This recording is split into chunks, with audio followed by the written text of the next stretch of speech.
America को जीत नहीं सकते. 125 वर्षापूर्वी 2 शब्दामध्ये अमेरिकेला जिंकणारा या भारताचा योद्धा संन्यासी माझे सद्गुरुनाथ युग प्रवर्तक स्वामी विवेकानंद.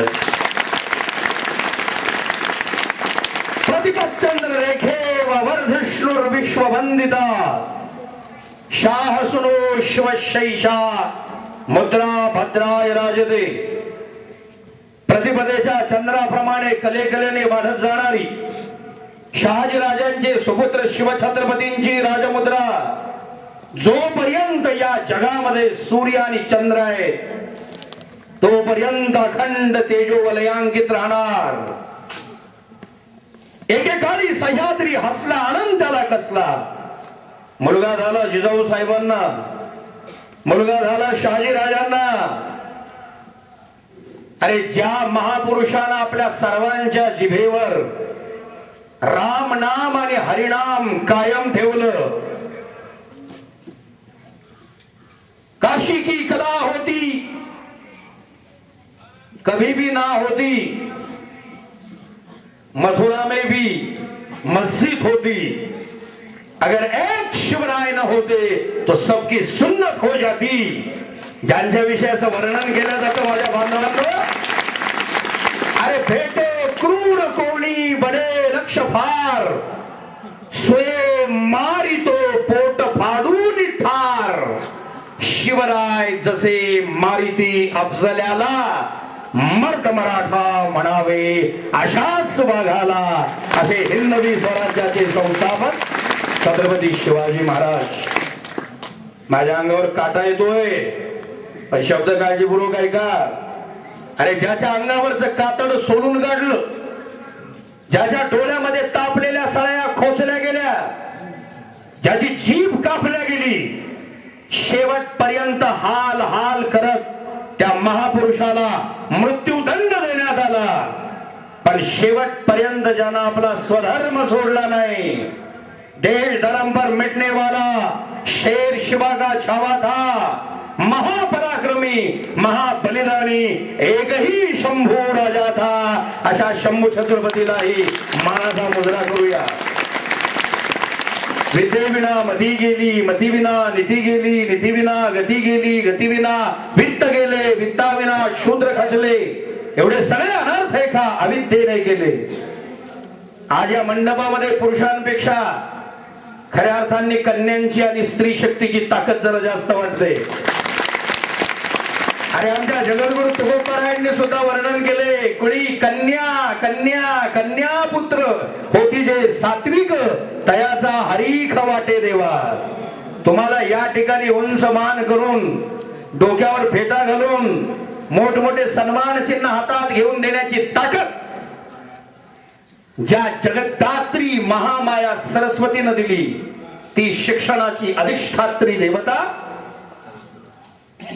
फुल्यांच्या मागे फुले पेरत पेरत पेरत बहुजन समाजामधली फुलं हीच माझी मुलं असा जिचा मूल मंत्र होता.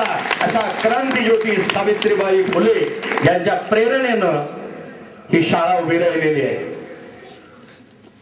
या ठिकाणी या व्यासपीठावर स्थानापन्न झालेले गऱ्यात काय आठेळ्या तुम्ही खा गरे अम्मी खातो गरे. नाम है बांगर लेकिन कौतुक करने का घर इसका थर जिसके भीतर है उसे कहते हैं बांगर. बरे का. या ठिकाणी मोठ्या प्रसन्नतेनं खरंच आपल्या सर्वांचं कौतुक ज्यांनी केलं त्यांचे सगळे प्रेस फोटोग्राफर मित्र, आमची सगळी या ठिकाणी उपस्थित असलेली मान्यवर मंडळी, आदरणीय मेहताजी, त्यांच्या समवेत आलेले मान्यवर, पाठीमागे बसलेले आमचे टोपीधारी बांबळे बांबळे बांबळे बांबळे. कारण आज आवश्यकता जर असेल तर या सगळ्या पोरांमध्ये छत्रपती शिवराय, महात्मा ज्योतिराव फुले, सावित्री, झाशी की राणी, स्वामी विवेकानंदांसारखे महापुरुष घडण्यांची आज आवश्यकता आहे. आणि म्हणून मी जरी शैक्षणिक क्षेत्रामधला महाराज असेल तरी सुद्धा तुम्ही माझ्या देहाकडे जर पाहिलं असेल तर मला सुद्धा असं वाटतं की खऱ्या अर्थानं एक आदिवासी है, म्हणजे खऱ्या अर्थानं अगोदर त्यांना मान द्यावा अशाच प्रकारचे हे वासी आहेत. कारण गुणवत्तेचं शिखर यांचं सर्वात मोठं आहे, याचा मला अतिशय आनंद होतो. आणि मला मुळात मुलं ही फार आवडतात. याचं कारण असं, मी मुलांमध्ये राहतो. मी MA ला संस्कृत हा विषय शिकवतो, अवघड विषय. संस्कृत मध्ये PhD, सध्या पालीमध्ये PhD करतोय मी.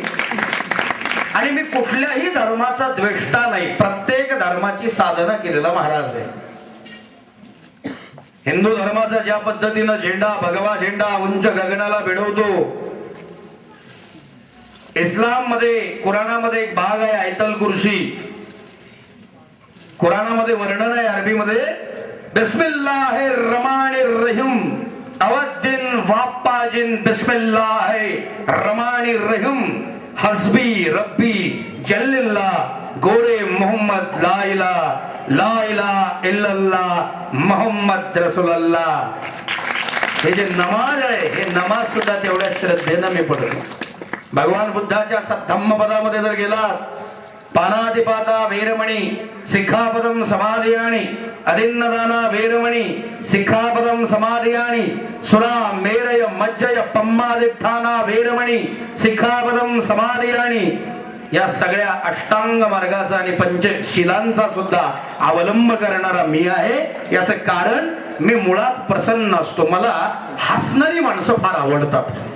विद्यार्थ्यांमध्ये मी का जातो तर आज खऱ्या अर्थानं ज्यांच्या तोंडाकडे पाहावं ना असा एकमेव घटक म्हणजे विद्यार्थी राहिलेला आहे, जे प्रसन्न आहे, फ्रेश आहे. मगापासून बसलेत पण किती फ्रेश दिसतात बघा बरं. नाही तर तुम्ही आजकाल बघा, कोणाच्याही तोंडाकडे बघा, रस्त्यावर कुठं पानटपरीवर उभा असेल, चौकात उभा असेल, त्याच्या तोंडावर 12 वाजलेलेच आहे. तो कधी हसतच नाही. इस्त्या फिरवल्यासारखी त्यांची तोंड पाहिल्यानंतर आश्चर्य वाटतं. अरे विवेकानंदांनी सांगितलं, तुमच्या तोंडाकडे पाहून जर इतरांना दुःख होत असेल तर तुमचं तोंड जगाला दाखवू नका, घरातच अंधारा ठेवा. त्याचं अजिबात लोकांना काम नाही. का? प्रसन्न राहा. ही मुलं प्रसन्न आहेत, आनंदी आहे. तुम्ही सगळे मला प्रसन्न दिसताय, कारण प्रसन्नतेमध्ये सगळ्यात मोठा आनंद आहे. नाही तर तुम्ही बघा ना, कोणी गाडीमध्ये बसलेलं असतं, कोणी गाडीवर असतं, कोणी स्कूटरवर असतं, कोणी मोटरसायकलवर असतं, कोणी हिरो होंडावर असतं. हिरो होंडा माहित आहे ना रे? समोर बसतो तो हिरो, मागे बसते ती होंडा. ऍक्सिडेंट झाला की हिरो कुपाटे तर होंडावर असते. तरी सुद्धा कोणी असं प्रसन्न हसताना दिसतं का? अजिबात नाही. तुम्ही हसताय, खऱ्या अर्थानं ही ज्ञान साधना. म्हणून आपल्याच फळ्यावर लिहिले, विद्यार्थी कसा असावा. नंबर पहिला शब्द आहे आनंदी. आनंदी, तो आनंदी असला पाहिजे. या जगात जे आनंदी असतात ना, ते इतरांना देण्याचं काम करतात. बाळांनो, मी पोरांना तुम्हाला शिकवणारा असल्यामुळे पण मी सोपं बोलतोय बरं का. मला मगाशी कोणीतरी म्हणालं फार अवघड बोलू नये. आमचे देठेसारखं कोणीतरी चर्चा करताना बोललं. मी अजिबात अवघड बोलत नाही, कारण माझ्या नावाच्या पुढं बरं का साहेब, शास्त्री असा शब्द आहे. शास्त्री याचा अर्थ असा आहे की जे सोप्याचं अवघड करतात त्यांना शास्त्री म्हणतात, आणि जे अवघडाचं सोपं करतात त्यांना संत म्हणतात. संतांच्या कोटीतला मी माणूस आहे, अवघड करणारा माणूस नाही.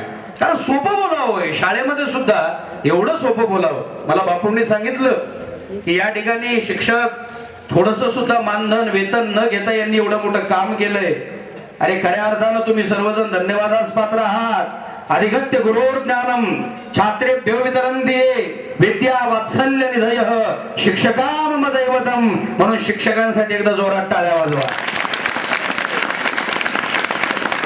आणि खऱ्या अर्थानं नाहीतर फार अवघड केस असते बरं का बापू, थोडं लक्ष द्या. त्याचं कारण असं की मी स्वतः संस्थेचा डायरेक्टर आहे. 1000-1500 शिक्षक आहेत माझ्याकडे.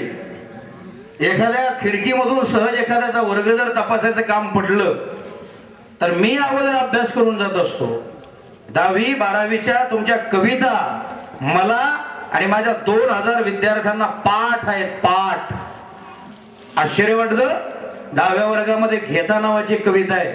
एका शिक्षकाची ती तपासत असताना गेलो आणि मुलांना अशा आनंदी आणि विनोदी आणि मनोरंजक पद्धतीने शिकवली. त्यांच्याही पाठ झाली आणि माझ्याही झाली. घेता. ते म्हणाले सर आम्हाला पहिल्या पहिल्या कविता सोप्या वाटतात, नंतर नंतरच्या फार अवघड वाटतात, कळतच नाही. तर त्यांना सांगितलं हसत खेळत काम करणे का, टेन्शन नाही लेणे का, टेन्शन देणे का, बरं का, पण आपल्या सरांना नाही देणे का, याचं शाळा बिघडणे का. आता काय लक्षात. म्हणून ती घेता कविता पोरांना सांगत होतो मी. जेवताना जेव्हा हॉलमध्ये सगळे मुलं आले माईकवर मी ती कविता म्हटली. 5 मिनिटात पोरांच्या पाठ झाली हो. 5 मिनिटामध्ये. तुम्हाला काय सांगावं. घेता कविता आहे. हे मला आजूबाजूला हे डोंगर माळ वगैरे पाहिल्यानंतर माझ्या लक्षामध्ये आलं त्या कवितेमध्ये वर्णन आहे. 10वीचे मुलं आहेत नाही ते हातवर करा, गुणगुण आहेत. शाबाशी. घेत जावे घेता घेता एक दिवस, देणाऱ्याचे हात घ्यावे तोडून नाही घ्यावे, त्याची देण्याची वृत्ती घ्यावी. काय सुंदर वर्णन आहे. काळजीपूर्वक ऐका.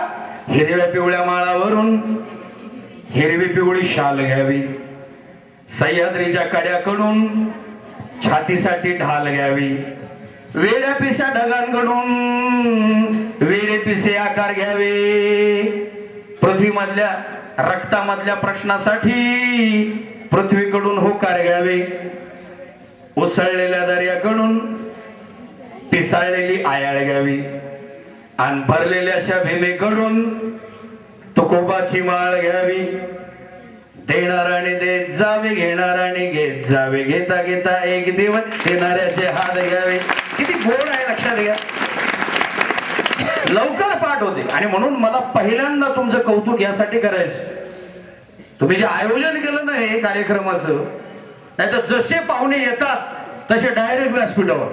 मी अनेक ठिकाणी जातो, त्या लेकरांचं कौतुक पाहायला त्या पाहुण्यांनाही वेळ नाही आणि कोणाचाच कशाला मेळ नाही. पण आल्याबरोबर अगोदर खाली बसवलं, त्यानंतर छान पैकी महाराष्ट्राची लोकधारा. काय सुंदर कार्यक्रम झाला तो. वा रे वा. वेगवेगळ्या प्रकारच्या अंगानं ढंगानं. खरंच काय सांगावं माझ्या या महाराष्ट्रामध्ये. अरे महाराष्ट्र मायभू आमची मराठी भाषकांची, संत महंतांची, ज्ञानवंतांना जन्म देणार नररत्नांचे दिव्य भांडार अशी महाराष्ट्र भूमी. तुम्ही पहा, पूर्वीचा काळ आणि आताचा काळ जमीन आसमानचा फरक आहे. पूर्वीच्या काळामध्ये आमची माय माऊली सकाळी उठायची, पसाभर ज्वारी घ्यायची, जात्याच्या जवळ जायची, एक पाय लांबून जात्या जवळ बसायची, एका डाव्या पायाच्या दुमडलेल्या मांडीवर आपल्या लेकराचं मुंडकं ठेवायची, ते लेकरू छान झोपायचं आणि मग जात चालायचं. आणि ते जात जसं घरघर घरघर घरघर फिरायचं. आमच्या जुन्या माय माऊल्यांना आठवत असेल तसं त्या लेकराचं डोकं हलायचं आणि ती आई सुद्धा त्या हिंदोळ्यावर आपल्या मुलाचं भवितव्य कसं उज्ज्वल बनेल या चिंतेमध्ये असायची. काय सुंदर. जात्यावरच्या उपडे पिठी तस तस माझं गाणं पोटातून येत ओठी. किती गोड जात. त्यानंतर वासुदेव यायचा. टिल्लम टिल्लम टाळ वाजितो, मुखे हरीचे नाम गर्जतो, टिल्लम टिल्लम प्रभात काळी, थै थै नाचत सवारी आली, श्री शंकुपरी मोर पिसाचा, टोप घातला सुंदर साचा, कवड्या गुंपुनी केला कशीदा, अंगरग्यावर मोहक साधा. आणि तो वासुदेव म्हणायचा, दान पावलं देवा दान पावलं. अरे सूर्य उगवला, दिवस निघाला, अंगणी सडा रांगोळी घाला, करा कीर्तन घ्या देवाचं नाव, गावात वासुदेव दारी आलं, देवा दान पावलं. अरे कष्ट करा भारी, मिळवा मजुरी, गुण्या गोविंदानं राजगवरी, देशाचं रक्षण धर्माचं पालन करत नाही म्हणून दुःख आलं, देवा दान पावलं. तिसरं कडवले महत्वाचं आहे. बरं ऐका बरं का. आता मला वेळ फार वेगानं भरपूर द्यायचं तुम्हाला, पुन्हा आपला योग येईल की नाही माहिती नाही. पण वासुदेव सांगतो, अरे सदाचार गेला, अरे सदाचार गेला, भ्रष्टाचार आला, कळकळ दिनाला लागलं देशाला. भ्रष्टाचार म्हणजे आदर्श शिक्षक आदर्श विद्यार्थी असतो हे आम्ही ऐकलं होतं, पण आदर्श घोटाळाही असू शकतो याचं आश्चर्य वाटतं. अरे अरे सदाचार गेला, भ्रष्टाचार आला, काळ कळ दिन आलं लागलं देशाला. तुम्ही पण दुसारे या भारताची पोरे, ए पोरे भारताची पोरे, एकीन राहण्याचं दिसाल देवादान भावलं. काय आश्चर्य या एका ओवी मध्ये, ओवी बाबर का तो देवीच्या पुढे नाचणारा. काय मग अशी देवी आली होती, ही काही देवी आपली समोर बसली. हा अरे मला त्या भारत मातेकडे पाहून आणि या देवीकडे पाहून तर माझ्या अंगावर काटा झाला. कारण मी माझ्या कीर्तनामध्ये कीर्तन सुरू करण्यापूर्वी छत्रपती शिवाजी महाराजांचं नाव घेऊनच कीर्तनाला सुरुवात करतो. कारण या महाराष्ट्रामध्ये आता शिवछत्रपती शिवाय दुसरा पर्याय नाही, लक्षात ठेवा. जगद्गुरु तुकोबारायाच्या कीर्तनाला प्रत्येक एकादशीला उपस्थित असणारे या महाराष्ट्राचे राजे, ज्यांना श्रीमंत योगी म्हटलं जातं, ते छत्रपती शिवाजी महाराज. लक्षात ठेवा. आणि ते शिवाजी महाराज जगदंबेचे उपासक होते. महाराष्ट्राची कुलस्वामिनी आई तुळजाभवानी. आणि ती देवी पाहिल्यानंतर मला माझी देवी आठवली. कोणती देवी? माझी भारत माता, भारत माता. आणि ते कॅसेट वरती वाजलं, सुजलम सुफलम मलयज शीतलम सस्य श्यामलम मातरम शुभ्रजोत्स्नां पुलकितयामिनीं पुल्लकुसुमितद्रुमदल शोभिनीं सुहासिनीं सुमधुर भाषिणीं सुखदां वरदां मातरम वंदे मातरम. टाळी. वंदे मातरम, वंदे मातरम, वंदे मातरम, वंदे मातरम, वंदे मातरम, वंदे मातरम, वंदे मातरम. काय वर्णन आहे. कोटी कोटी कंठ कलकल निनाद कराले, कोटी कोटी भुजई द्रुत खर कर बाले, अबला के नमायत बले बहुबल धारणिम नमाम्य वारिण अरे पुदल वारिणिम मातरम. वंदे मातरम, हे वंदे मातरम, वंदे मातरम, वंदे मातरम. त्वमि दुर्गा दश प्रहरण धारिणीं कमला कमलदल विहारिण वाणी विद्यादायिनीं नमामि त्वां अमलम अतुलम सुजलम सुफलम मातरम. वंदे मातरम, वंदे मातरम. भारत माता की. अंगावर काटा येतो, काटा लक्षात ठेवा. अरे विवेकानंदांनी सांगितलं होतं, इथून पुढे 50 वर्षामध्ये देवघरामधले देव देवघरात तसेच राहू द्या. हा देश इथून पुढे देव आहे. म्हणून माझ्या नावापुढे कधी कधी कीर्तनाच्या वेळेला ह भ प लावतात, म्हणजे हरभरे भरडण्यात पटाईत. मी ह भ प नाही लावू दे. लावायचं असेल तर देव प लावा. देशभक्ती परायण, देशावर याची निष्ठा आहे. अपन महावीर आहोत, महावीर. अरे निशाने पे लगते उसे वीर कहते हैं और मिटा दे दुख दर्द दुनिया के उन्हें महावीर कहते हैं. ये महावीरों की संतान और गाथा है. म्हणून लक्षात घ्या. आपल्या शाळेमध्ये जे पहिलं नियोजन मला आवडलं ना, ते यासाठी आवडलं. देवीचा गोंधळ केला. अरे गोंधळी गोंधळी आम्ही शोभाचं गोंधळी, गोंधळी गोंधळी आम्ही आंब्याचं गोंधळी. आमराई मधून आंबा उचलला होता दादोजीन, देशाची संपत्ती चुकून नेली हो उचलून. कठोर शिक्षा थोरा नाही झाली शिवकालीन, अर्धी बाई कापून केले नियमाचे पालन. अरे नियमाचा महामेरू हा. पटतय का मंडळी? मागची मंडळी पटतय का मंडळी? आणि आम्ही शिवबाची गोंधळी. रस्ता सोडून आले पळत, शिवरायाचं नाव घेतलं. पापोर माग उभे, याला म्हणतात ताकद. अरे शिवरायांच्या महाराष्ट्राची मुलूक मैदानी तो याला म्हणायचं, लक्षात ठेवा. आणि पुढचं वाक्य महत्वाचं आहे. पुढचं वाक्य तुम्हाला मी पोट धरून हसवायला लावणार आहे, काळजी करू नका. पण हे माझे शब्द काळजीपूर्वक ऐका. अरे कल्याणी खजिन्यासह लुटली सुभेदाराची सुन, आणि नजराना समजून आणली आपला बाजीन. वार्ता कळता संतापाने लाल झाले राजन. अरे परणारी तर माते समान धर्माची शिकवण. काय शब्द येतो, काटा येतो अंगावर, काटा काटा. तो पोतराज म्हणतो, पोतराज हलगे वाजून. बाई पहाटेच्या ग पारी कोणी नव्यानं गाणं गातो. पत्रकारांनी काळजीपूर्वक ध्यानात घ्या. नव्यानं गाणं गातो, धक्का चावडीला देतो ग माझे माय, धक्का चावडीला देतो ग माझे माय. काळजीपूर्वक आहे का, यामध्ये असलेली जी मर्म आहे ना, खूण आहे ना, लक्षात ठेवा.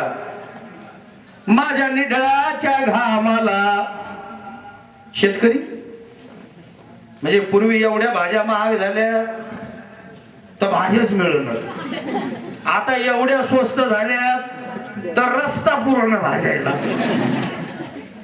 जिकून तिकून शेतकऱ्यावरच तलवार. म्हणून माझ्या निढळाच्या घामाला कसं येईन नव फुलं, आणि येईन नव फुलं, आणि कशी पेटना ती चुल ग माझे माय. शेतकऱ्यांच्या चुली पेटत नाहीत आज, लक्षात घ्या. डोळे भरून आले पाहिजे. अरे शेतकऱ्यानं जर नाही केला पेरा तर काय खाईल सोंग धतुरा. दिल्लीची साहेबीन आणि मुंबईची साहेबीन का कलर टीव्ही फोडू फोडू खाईल, का मॅक्सी तोडू तोडू मसाला डोसा बनायचे खायचे. शेतकऱ्याला फिरलंच नाही तर खाईल काय, विचार करा. आणि तो पोत्राचं वर्णन करतो पुढचं वाक्य ऐका बरं का पुरो. सुभेदाराच्या सुनचा, हे मुद्दाम त्या स्टाईल मध्ये बोलतो. सुभेदाराच्या सुनचा काळ शिवाचा होता बाई. छत्रपती शिवरायांनी अरे सुभेदाराच्या सुनेला दरबारामध्ये साडी चोळी देऊन तिचा सन्मान केला. आणि तो माझी बहीण आहे असं म्हणून तिला परत पाठवलं. तर तिनं नवऱ्याला जाऊन सांगितलं, मैंने देखा है, मैंने अल्लाह को देखा है. त्याने विचारलं, क्या देखा तूने, बताओ कौन हो अल्लाह. तिनं सांगितलं, अरे शत्रूची पोरगी तरणी बाण, शत्रूची सून हातात पडल्यावरही जो प्रत्यक्ष तिला आपली बहीण मानतो. जनरेटर आहे का, लावा लावा लवकर लावा. नाक्या नाक्यावर उभं बाई ग माझे माय. आपण को क्या समजता है, तुम को क्या समजता है. गुटक्याच्या 2-3 पुड्या टाकतात ते तोंडामध्ये, 2-4 गुंडे उघड्या, छातीचा पत्ता नाही. हम क्या है. ही जी बेहोशी आलेली आहे ना, बेहोशी, ही खऱ्या अर्थानं आपल्या देशाला घातक आहे. म्हणून या शाळेच्या शिक्षकांना बापू मी मुद्दाम सांगतो, द्यावे तेवढे धन्यवाद थोडे. नाही तर मी तुम्हाला मगाशी बोललो, शाळा तपासत जात असताना खिडकीतून एक जणांना पाहिलं संस्था चालकानं, ते सर शिकवत होते पोरांना, बेटा ताजमहल किसने बनाया, म्हणजे ताजमहल कोणी बांधला. डायरेक्ट ते संस्था चालवणारे शाळेत गेले, म्हणले सर पहिले तुम बताओ ताजमहल किसने बनाया. त्यानं सांगितलं औरंगजेबानं बांधला. त्यांनी सांगितलं असं चुकीचं पोरांना तुम्ही शिकवता, ताजमहल औरंगजेबानं बांधला. औरंगजेबानं, अरे ताजमहल शहाजहाननं बांधला असं शिकवा. तर तो म्हणला मागच्या 1 वर्षाचा पगार टाका, मग शहाजहाननं बांधला शिकवतो.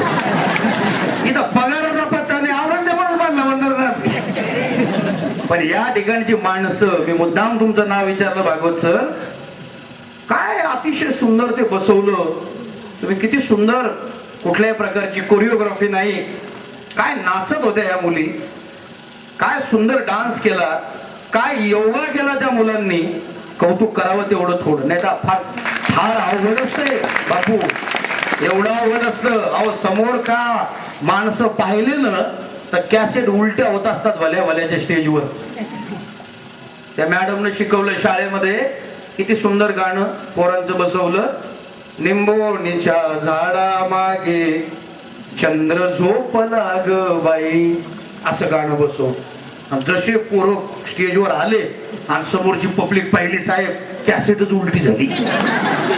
निंबोणीच्या झाडामागे चंद्र झोपला ग बाई म्हणायचं तर पोट्यानं उलट गाणं म्हटलं, चंद्रुनीच्या झाडा मागे निंबू झोपला. भल्या भल्याच्या कॅसेट उलट्या होतात, पण एकही चुकलं नाही. लेकरांचं किती कौतुक करावं याच, लक्षात घ्या. कॅसेट नाही उलट्या होतात लोकांच्या, बरं का. पोलिसांना दटवलं एक जणाला, काय कोण आहे? तर त्याला सांगायचं होतं मी पिंपळगावचा शिप्पी. पिंपळगावचा शिंपी होता तो, पिंपळगावचा शिप्पी. तर एवढं घाबरलं त्याची कॅसेटच उलटी झाली. ते म्हणजे साहेब मी शिंपळगावचा पिपी. पण काही माणसं बोलताना एवढी गडबड करतात हो, काही गरज आहे का? शांततेनं बोला थोडे, पण रसाळ मधुर सुखावा अंतर दुसऱ्याची. किती सुंदर बोलता भागवतचं. बाकीच आपले शिक्षक असतील, आता ते मागचे सर सीए झालेत, हा काही काही मुली या अगदी प्रावीण्यानं पुढे गेल्या. आमची पोरगी डीएड होते. तुम्ही सुद्धा मुलींना उद्या काय सांगता, याच्यातूनच राष्ट्रपती सुद्धा होऊ शकते बरं का आपल्या भारताची. या मुलींमधून, या मुलांमधून सुद्धा फार मोठा एखादा शास्त्रज्ञ होऊ शकतो बरं का. म्हणून शांततेनं बोलावं, सरळ बोलावं.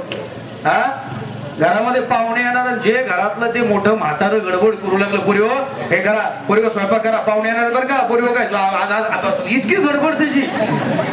तर पाहुणे त्याचं वाक्य होतं की कोल्हापूरचे राजे आले सतरंजा पसरा. कोल्हापूरचे राजे आले सतरंजा पसरा. तर ते बोलता बोलता इतकं जोरात बोललं त्याची कॅसेट झाली उलटी. ते म्हणे पोरी हो राजापूरचे कोल्हे आले पसरंजा सतरा. कॅसेट उलटी झाली नाही पाहिजे. आणि एकदम जोरात आलं म्हणे. त्याला हे सांगायचं होतं की मी नदीवर आंघोळीला गेलो होतो, माझ्या पाठीमागं कुत्रं लागलं, मी धोतर खांद्यावर घेतलं, नदीच्या काठानं पळालो. वाक्य असं होतं बरं का बरोबर.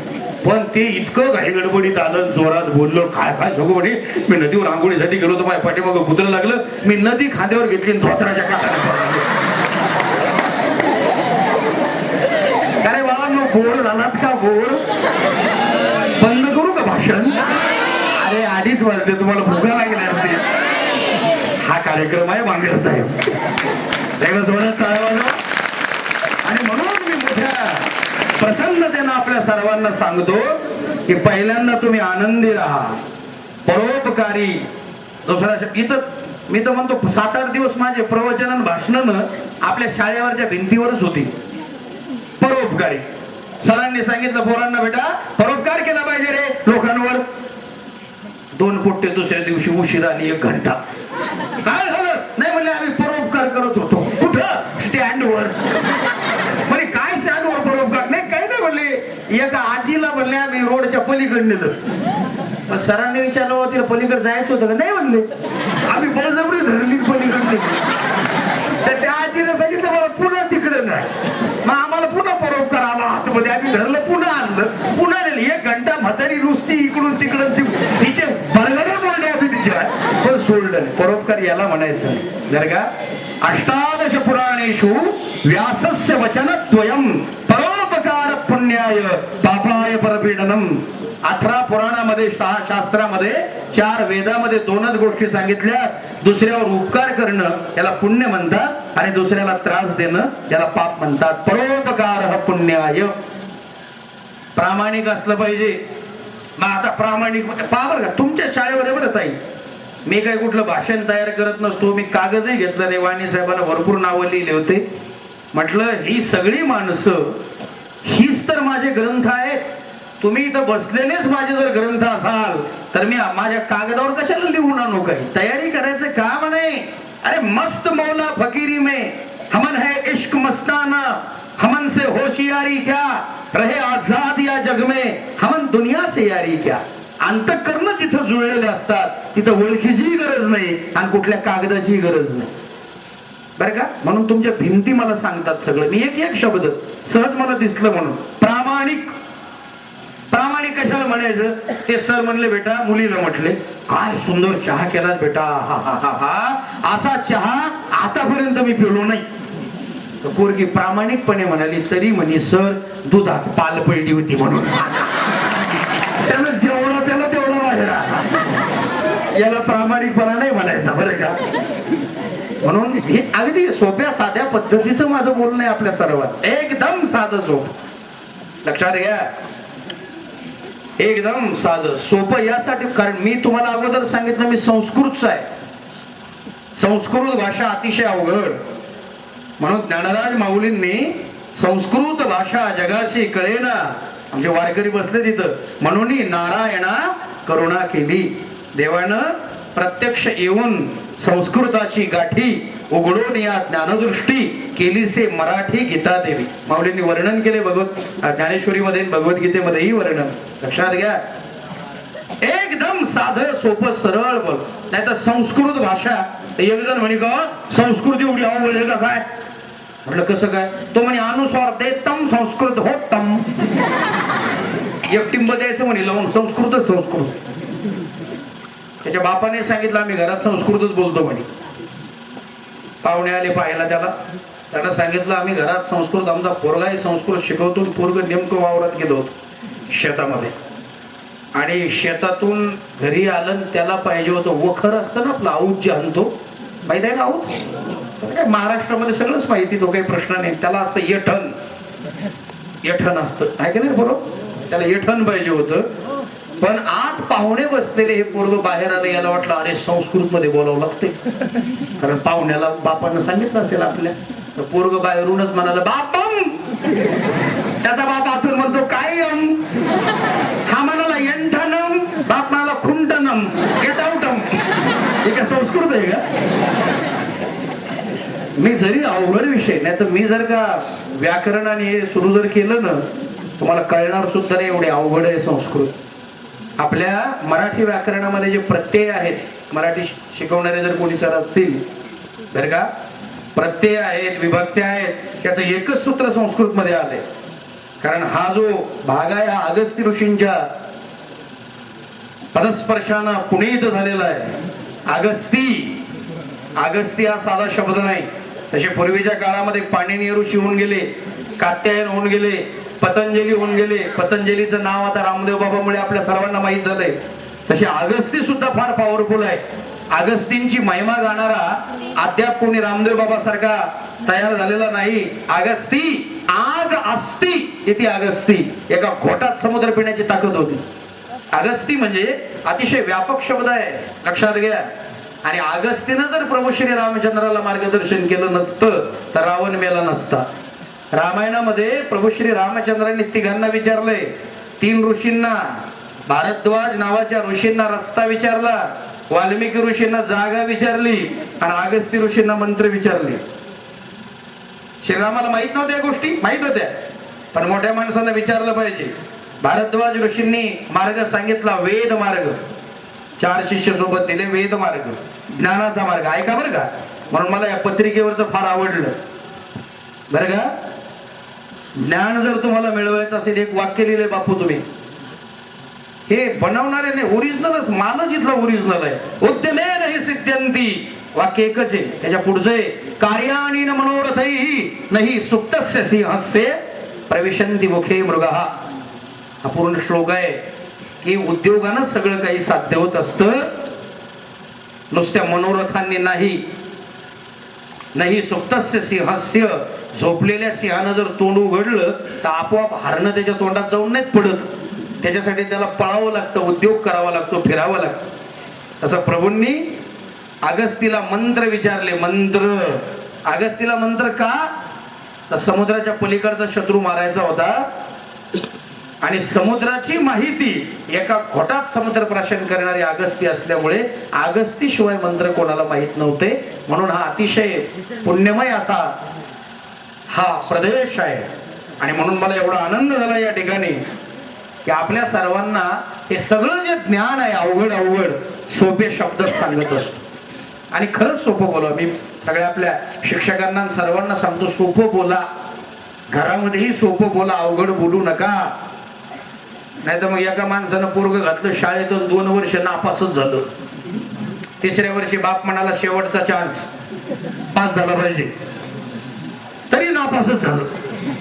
मग हेडमास्टरला विचारायला बाप गेला बरं का. पालक मंडळी ऐका तर 4च वाक्य होते बरं का.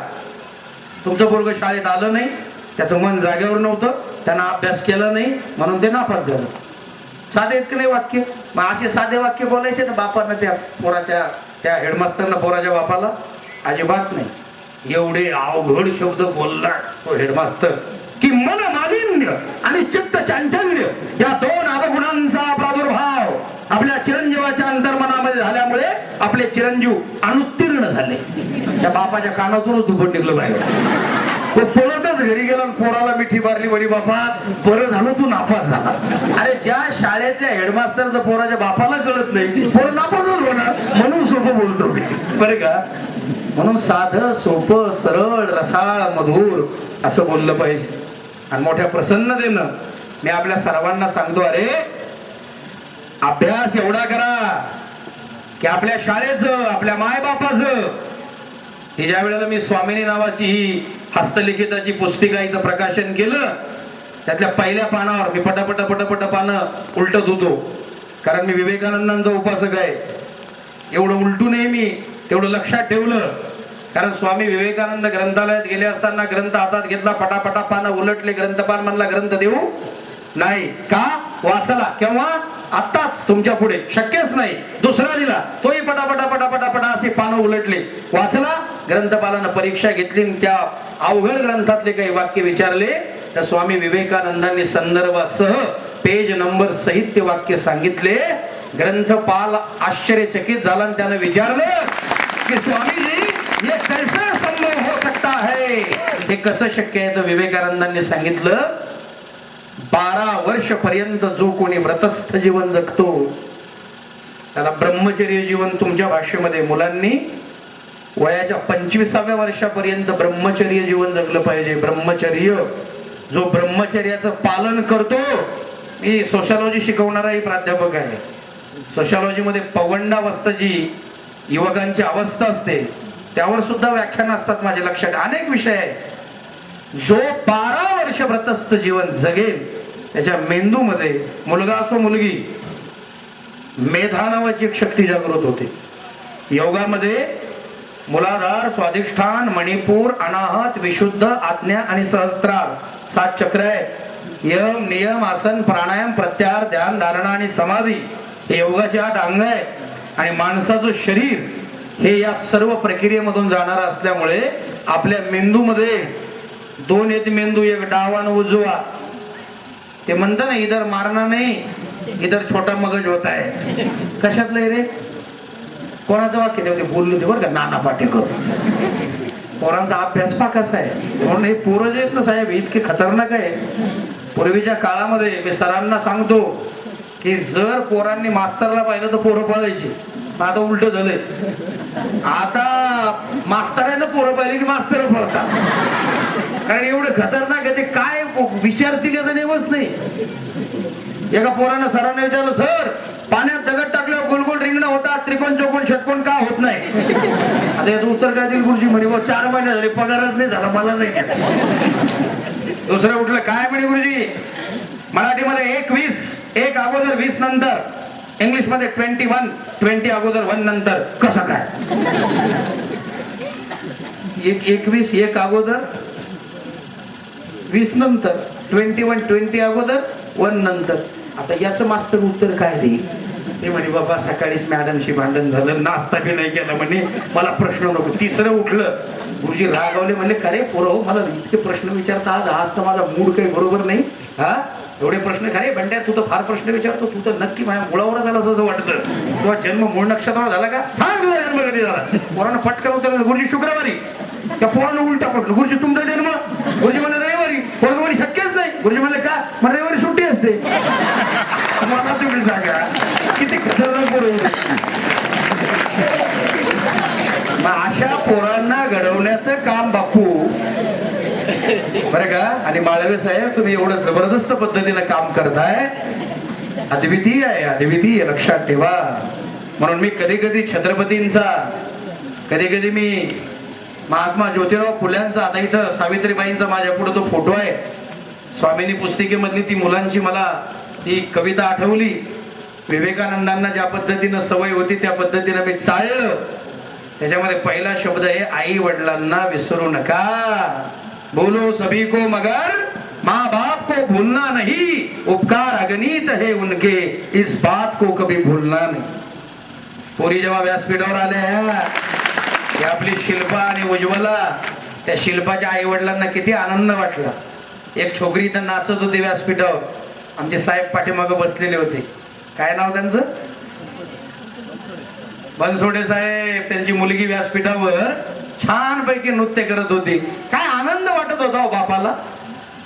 माय बाप हे खऱ्या अर्थानं जीवनाचे आधार आहेत, लक्षात ठेवा. अरे आईचं वर्णन प्रत्येक जण करतो, पण बापाचंही वर्णन करणारा मी महाराज नाही.